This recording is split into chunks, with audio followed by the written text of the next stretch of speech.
The kitchen light hums softly, casting a warm glow over the countertops as I sit at the dining table, tapping my fingers against the wood. The night feels quiet, too quiet, even though the TV murmurs in the background from the living room. Claire is in the kitchen, her back turned to me as she stands by the stove, waiting for the kettle to boil. It's late, later than she usually makes tea. I glance at my phone, the clock ticking toward midnight. This should be our time. The time we talk about our day, watch some show together, maybe catch up on plans for the weekend. But lately, things have been different. She's been different. I can't put my finger on it, but something's off. She's been coming home later, always with the same vague excuses. Work ran late.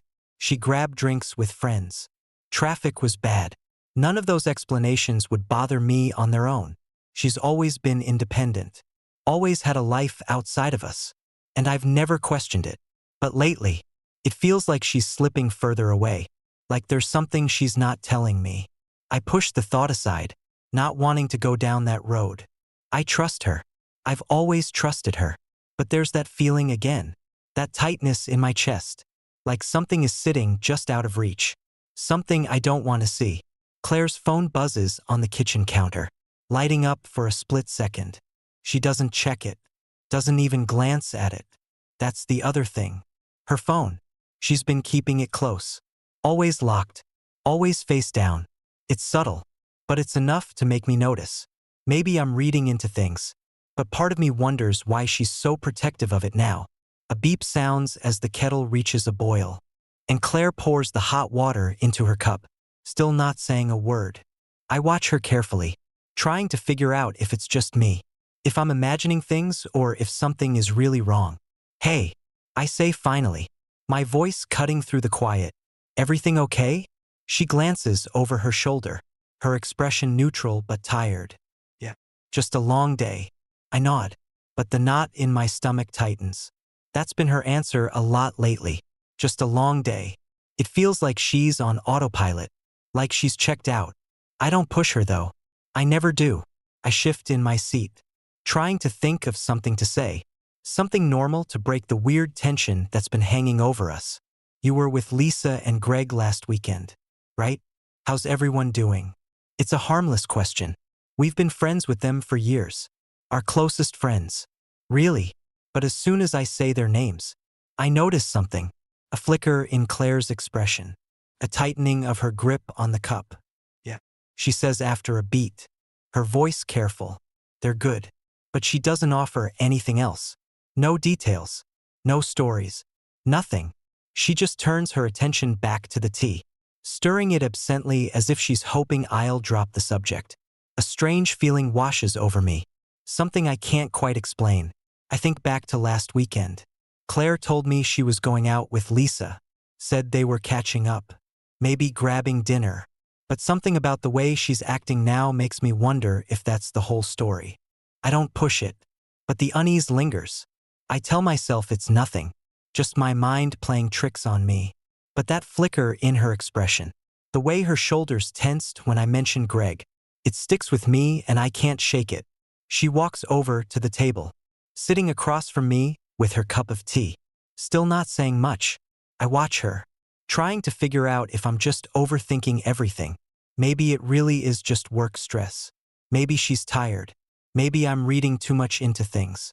But I can't shake the feeling that something's changed. Something that I don't want to look too closely at. Not yet. The silence stretches between us, and Claire sips her tea, her eyes drifting to her phone again. My chest tightens as I try to focus on anything else.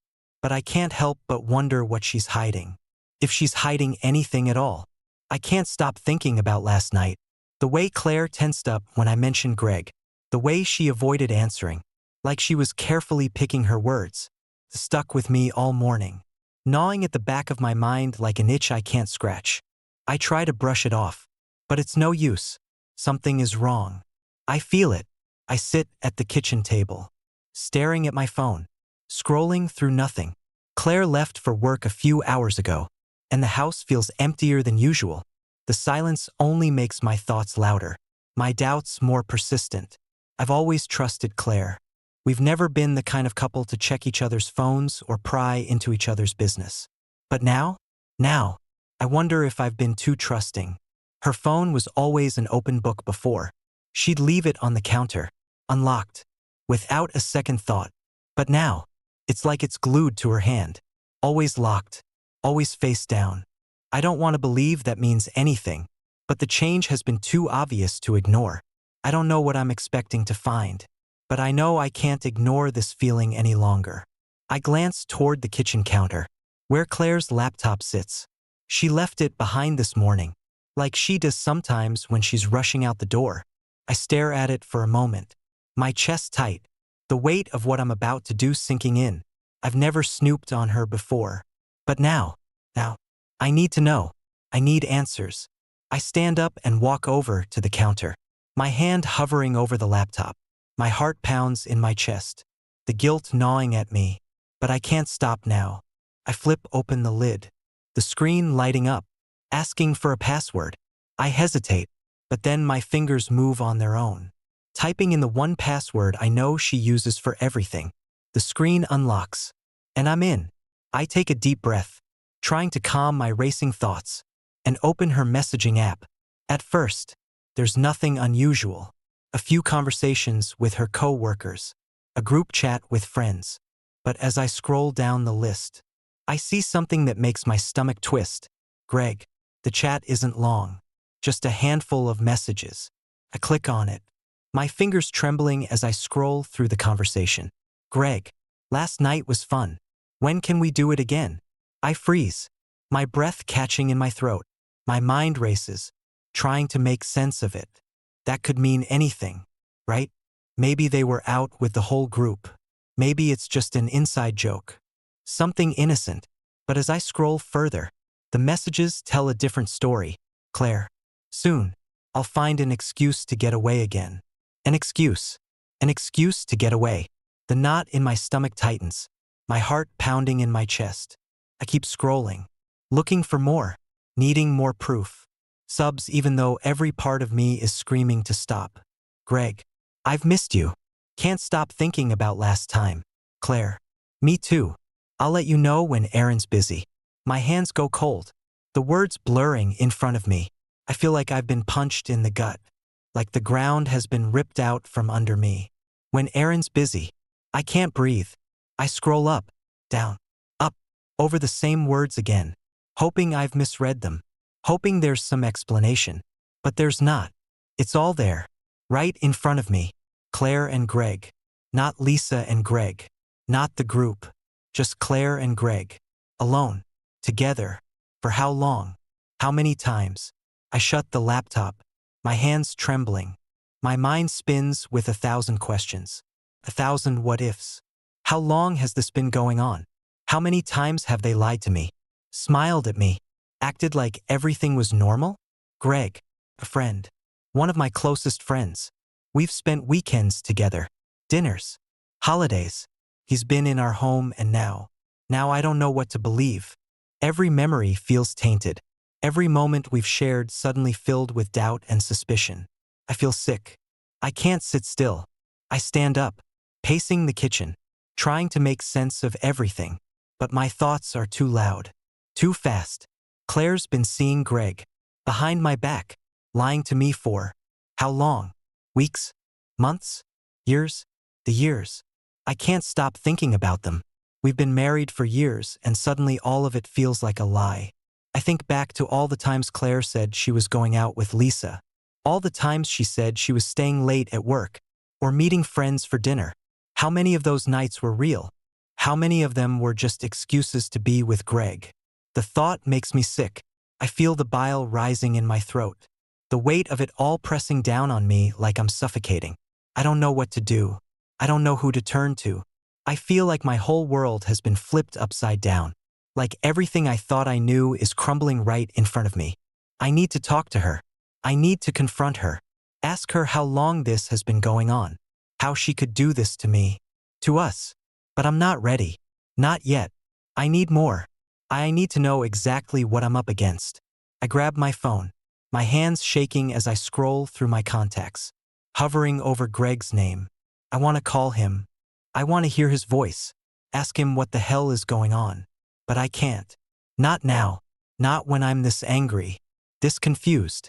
Instead, I scroll back through old messages, looking for something, anything that might explain this, that might make it make sense. But the more I look, the more I realize, I've been blind. I've missed the signs. And now, I don't know if I'll ever be able to see clearly again. The kitchen is too quiet. I can hear the faint hum of the fridge, the clock ticking on the wall, but it all feels distant, like the sounds belong to a life that isn't mine anymore. The laptop sits closed on the counter, but I can still feel the weight of those messages pressing down on me. Claire and Greg. Greg, a man I thought I could trust, a friend. And Claire, the woman I've shared my life with, the woman I thought I knew. My mind keeps replaying those words over and over again. When Aaron's busy, every minute feels heavier than the last. I can't stop pacing. I can't stop thinking about all the times Claire told me she was out with Lisa, or running late at work. All those nights that I just trusted her, smiled at her, kissed her goodnight. How long has she been lying to me? I stop in the middle of the room, my heart pounding in my chest as the thought hits me. I still don't know how long this has been going on. The messages didn't tell me that much. Weeks? Months? I can't shake the feeling that it's been longer than I want to believe. I walk over to the laptop, flipping it open again, my fingers moving before I can second-guess myself. I open the browser, searching through her emails, her old messages, anything that might give me a clue. I know I shouldn't be doing this. I've never been the type to invade her privacy, but everything feels different now. Everything feels like a lie. I scroll through message after message, my heart pounding in my chest as I piece together the timeline. And then, I find it. A message from almost 2 years ago, buried deep in her inbox, hidden under a pile of unread promotional emails. It's from Greg. The subject line is vague, but when I open it, the truth is staring me right in the face. Greg, I miss you. Can't wait for this weekend. I feel like the wind has been knocked out of me. 2 years. They've been seeing each other for 2 years. I keep scrolling, my hands trembling as I find more messages. More proof that this has been going on for so much longer than I ever imagined. There are photos, too. Nothing explicit, but enough to confirm what I already knew. Pictures of them together, at restaurants, at parks, at places I've never been with Claire. The timestamps make it clear. This isn't a fling. This isn't something that just happened. This is a full-blown affair that's been going on for years. Right under my nose. I stare at the screen, my vision blurring with tears I didn't even realize were falling. 2 years. How could I have missed it? How could I have been so blind? Every memory I have of the past few years feels tainted now. Every laugh, every kiss, every moment we shared. All of it feels like a lie. I can't breathe. The weight of it is crushing me, making it impossible to think. Impossible to feel anything other than raw, searing pain. I slam the laptop shut, my chest heaving with anger, with heartbreak, with betrayal. I feel like I'm going to be sick. I can't stay here, in this house, surrounded by memories of a life that isn't real anymore. I grab my keys and head for the door, my mind racing, my heart pounding in my chest as I try to make sense of what I've just uncovered. 2 years. 2 years of lies, of deceit, of betrayal. I thought I knew Claire. I thought I knew Greg.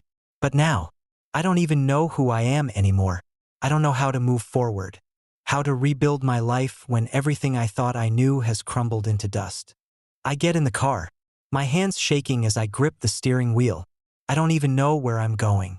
But I can't stay here. I can't sit in that house and pretend like everything is okay. I can't sit there and wait for Claire to come home, smiling, lying, and crying, like she hasn't torn my entire world apart. I drive aimlessly, my thoughts a blur of anger and confusion, my heart pounding with every painful realization. How many times have we had dinner with Greg and Lisa? How many times has Greg looked me in the eye, shaking my hand, acting like everything was normal? I think back to all the barbecues, the game nights, the weekends away.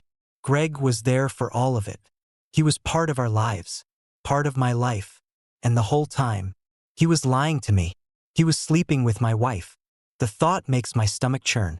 I feel like I'm going to be sick. I pull over to the side of the road, my breath coming in ragged gasps, my vision blurring with tears. I can't hold back anymore. I feel like my whole world is collapsing around me, like the ground has been ripped out from under me and I'm falling. Endlessly falling, with no way to stop. I don't know how to move forward from this. I don't know how to pick up the pieces of my life when everything feels so broken, so shattered. Claire and Greg, two people I trusted, two people I loved, and now, I don't know if I'll ever be able to trust anyone again. I sit there for a long time, staring out at the empty road, my mind spinning with everything I've uncovered. 2 years. That's the part one can't get past. 2 years of my life have been a lie. 2 years of smiling, laughing, loving Claire, while she was lying to me, betraying me with someone I thought I could trust. I wipe at my eyes, trying to steady my breath, but the weight of it all is too much. I don't know how I'm going to face Claire when she comes home. I don't know what I'm going to say to her, to Greg, to anyone. But I know one thing. I can't keep pretending like everything's okay. I can't keep living in this lie. I pick up my phone, my hands trembling as I scroll through my contacts, stopping on Claire's name. I want to call her. I want to scream at her, demand answers, ask her how she could do this to me for so long. But I can't. Not yet. I need more time. I need to figure out what I'm going to do, how I'm going to move forward. But right now, all I can do is sit here, staring at the empty road, trying to make sense of the mess my life has become. The sun is setting by the time I pull back into the driveway. The house looks the same as it always does. Quiet, calm, like it's still a place where everything is normal. But it's not. It hasn't been for a long time. I sit in the car for a moment, staring at the front door, my chest tightening with every breath. Claire will be home soon, and when she walks through that door, I'll have to face her. I'll have to ask her how she could lie to me for so long, how she could betray me with someone I thought I could trust. I don't know what I'm going to say. I don't know how I'm going to get the words out without breaking apart completely. But I have to know. I have to hear it from her. The front door clicks open, and my heart skips a beat. Claire walks in, her hair slightly disheveled from the wind, her purse slung over her shoulder. She looks normal, like nothing's wrong, like she hasn't just shattered my world into a million pieces. "Hey," she says, her voice casual as she glances at me sitting on the couch. "You're home early." I don't answer. I can't. My throat feels tight, my chest heavy with everything I've been holding inside all day. I watch her as she sets her purse down on the counter, her phone still in her hand, and I feel a fresh wave of anger rising in me. How can she act like this? Like everything's fine? Like she hasn't been lying to me for years? She finally looks at me, her brow furrowing slightly as she notices my silence. "You okay?" The question is so simple, so normal, that it almost breaks me. I swallow hard, my hands clenched into fists at my sides as I stand up from the couch, my legs shaking beneath me. "How long?" I ask, my voice low but sharp, cutting through the quiet like a blade. Claire freezes, her eyes widening just a fraction. "What do you mean?" I take a step forward, my heart pounding in my chest. "How long have you been lying to me, Claire? How long have you been sneaking around with Greg?" Her face goes pale, the color draining from her cheeks as she stares at me, her mouth opening and closing like she's searching for the right words. But there are no right words. There's nothing she can say that will make this better. She starts, her voice trembling. "Aaron, how long?" I snap, my voice rising. "Just tell me the truth, Claire. How long have you been seeing him behind my back?" The silence stretches between us, thick and suffocating. Claire's eyes are filled with panic, with guilt, but she doesn't say anything. She doesn't need to.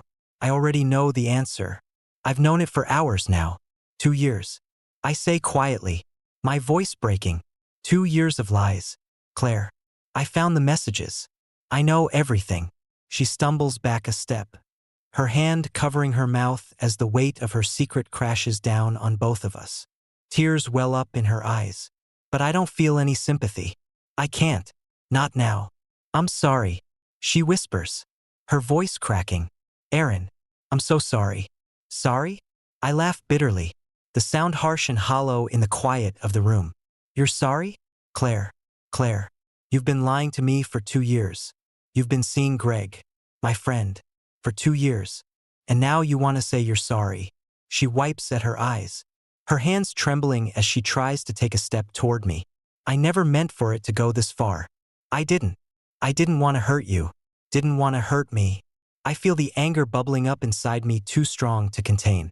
Claire, you've been sleeping with Greg for 2 years. How do you think that was going to end? Did you think I just never find out? She shakes her head, her voice thick with guilt. I didn't mean for it to happen. Aaron, I was confused. I didn't know what I was doing. Confused? I spit, my chest heaving. You didn't know what you were doing? For 2 years? Claire, this wasn't some one-time thing. This was a choice. A choice you made over and over again. The silence between us is deafening. The weight of her betrayal, pressing down on both of us. Claire wipes at her face, her eyes red and swollen. But I can't feel any sympathy. Not anymore. Not after everything. I loved you. I say, my voice trembling with the force of the truth. I trusted you. And you've been lying to me this whole time. You've been lying to me. To Lisa. To everyone. How could you do this? Claire looks at me, her face crumpling with guilt, with regret. But she doesn't have an answer. She can't explain it. She can't justify what she's done. And nothing she says will change the fact that our marriage, our life together, has been built on a foundation of lies. I'm sorry, she whispers again, her voice breaking. I'm so sorry, Aaron. I never wanted this to happen. I never wanted to hurt you. Her words feel empty, hollow, like they're too little, too late. I stare at her, my heart breaking with every second that passes. But I know it's over. There's no coming back from this. There's no way to fix what's been broken. You destroyed us. I say quietly, my voice barely audible. You destroyed everything we had. The tears fall freely from her eyes now, her body shaking with sobs. But it doesn't matter. I can't look at her. I can't feel anything other than the crushing weight of her betrayal. I don't know what to do. I whisper, more to myself than to her. I don't know how to move forward from this. I'll fix it, she pleads, her voice desperate. We can fix this. I know we can. I love you. Please. But her words only make it worse. Love. How can she say that now? How can she stand there, crying, telling me she loves me, when she's been lying to me for years? How can she say she loves me when she's been sleeping with Greg, someone we both trusted? You don't do this to someone you love, I say, my voice trembling. You don't lie to them. You don't betray them. You don't tear their life apart. Claire looks at me, her eyes filled with regret. But I know it's over. There's nothing left to say, nothing left to fix. Our marriage, our life together, it's all gone now. Everything we had has been destroyed. I can't stay with you, I say quietly, my chest aching with the weight of the words. I can't do this anymore, Claire. Her eyes widen, panic flashing across her face. No, she cries, shaking her head. Please, Aaron, don't do this. We can fix it. I'll do whatever it takes. Please. But I know better. Some things can't be fixed.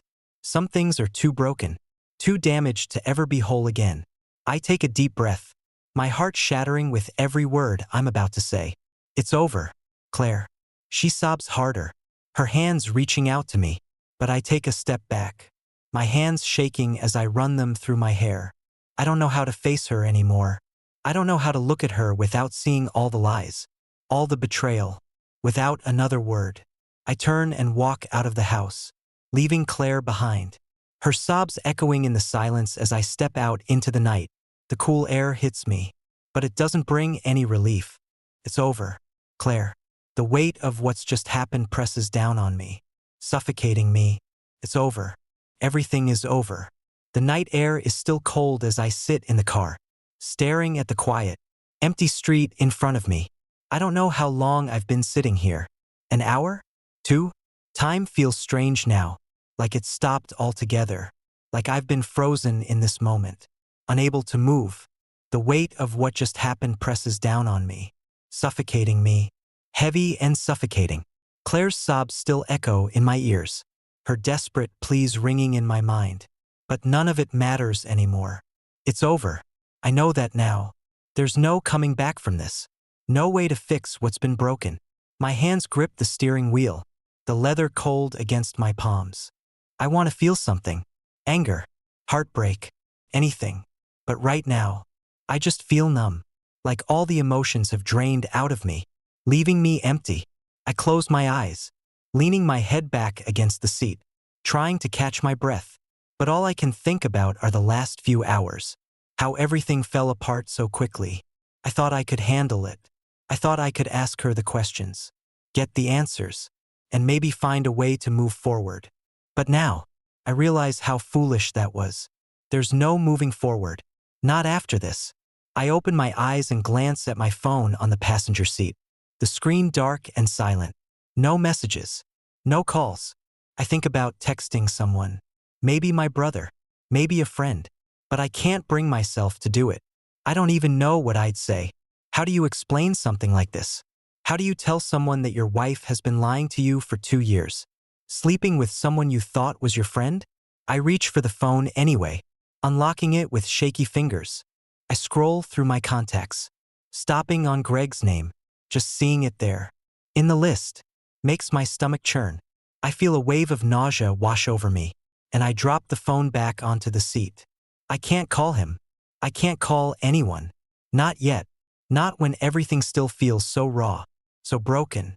Instead, I sit there, staring at the darkened street, my mind racing with everything I've learned, everything I've lost. Claire's betrayal. It's more than just the affair. It's the lies, the deceit, the way she looked me in the eye for 2 years and pretended like everything was fine. How do you come back from that? How do you rebuild your life when everything you thought was real turns out to be a lie? I don't know the answer, Claire. I don't even know where to start. The house behind me, the one Claire is still sitting in, probably crying, feels like a stranger's home now. It doesn't feel like mine anymore. It doesn't feel like the place where I built my life with the woman I loved. I take a deep breath, my chest tight, and force myself to think about the future, about what happens next. Do I go back inside? Do I sleep in the guest room? Pretend like I can stay here for another night? Or do I leave? The thought of leaving makes my stomach twist with anxiety. But the thought of staying, I can't do that either. Not with everything that's happened. Not with the weight of her lies still hanging in the air between us. I need to get out of here. I need space. I need air. I can't think straight with everything collapsing around me. I grab my phone and keys and step out of the car. The cool breeze hitting me like a slap to the face. It clears my head for a second, just long enough for me to make a decision. I'm leaving. Maybe just for tonight. Maybe longer. I don't know yet. But I can't stay here. I don't pack a bag. I don't say goodbye. I just walk to the front door, unlock it quietly, and step inside. Claire's not in the living room anymore. The house is silent, except for the faint sound of her crying from upstairs. My heart clenches in my chest, but I push the feeling down, bury it deep. I can't let myself feel anything for her. Not right now. I grab my jacket from the coat rack and head for the door, my hand hovering over the knob. I glance around the house one last time. The photos on the wall, the furniture we picked out together, the memories we built in this place. All of it feels tainted now, like a reminder of everything I thought I had, everything that's been taken from me. I take a deep breath, open the door and step outside, the cool air hitting me again as I pull the door shut behind me. I walk to the car, my mind still spinning, and get in. The engine roars to life beneath me, but I don't drive away right away. I sit there for a moment, staring at the house, wondering how it all went so wrong, wondering how I missed the signs, how I let myself believe in something that wasn't real. And then, without another thought, I pull out of the driveway, leaving it all behind me. The streets are dark and empty as I drive, the silence pressing in on me from all sides. I don't know where I'm going. I just know I can't stay in that house and that life. For one more second. Maybe I'll go to a hotel. Maybe I'll crash at a friend's place. But wherever I end up, I know one thing for sure. I can't go back. I don't know what the future holds. I don't know how I'm going to rebuild my life after this. But I know I have to try. I have to find a way to move forward, even if it feels impossible right now. As I drive through the dark streets, I think about everything I've lost. My marriage, my friendship with Greg, my sense of security, of trust. All of it has been ripped away from me in a matter of hours. And now, I'm left to pick up the pieces. But maybe, in time, I'll find a way to put those pieces back together. Maybe, in time, I'll be able to look back at this moment and see it as the start of something new, something better. Maybe, in time, I'll heal. But for now, all I can do is keep driving, keep moving, and hope that somewhere down the road, I'll find a way to rebuild the life Claire and Greg tore apart.